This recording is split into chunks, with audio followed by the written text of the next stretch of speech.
موبایل که موږ وګورو که نه ښه شی هم دی موبایل، خو موبایل ډېر بد شی هم دی. ښه په دې دی چې ګران کارونه یې اسان کړي دي چې څوک یې په ښه طریقه باندې استعمالوي، او بد شی په دې دی که نه چې زموږ نه یې حجره واغسته، موږ نه یې مینه محبت واغسته، تضاد یې موږ کې پیدا کړو.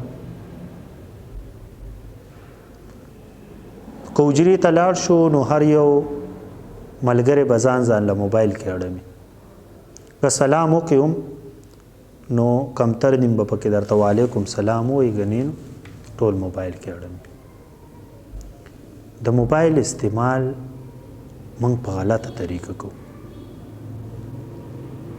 کنې دا هم یوه دنیا ده، موبایل یو دنیا ده، دې نه ته ښې خبرې هم زده کولی شي.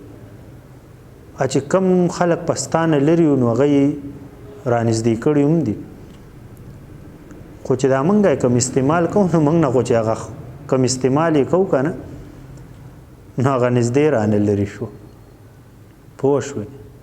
نو په ښه طریقه باندې استعمال کوي او ځان له یو وخت یو ټایم داسې مقرر کوي چې په دې کې به زه موبایل هر ټایم نه، په موبایل کې زما هم یو څه وخت کې ډېر بد عادت شوی، بس چې هر ځای به ناست وم نو بس موبایل به مې راوست، او ذهني سکون ګوره بې سوره به بې سکونه به چې موبایل ډېر استعمالی که نه بس ذهن به دې یاره خراب وي، خوب به دې په ټایم باندې نه وي. که ته نور بدن دې ډېر دمه وي خو چې ستا ذهن ستړی شه که نه ته به ستړی، او چې ذهن دې فرش وي، ذهن دې ښه وي که نه نو که نور بدن دې ډېر زیات ستړی شي نو ته به ښه.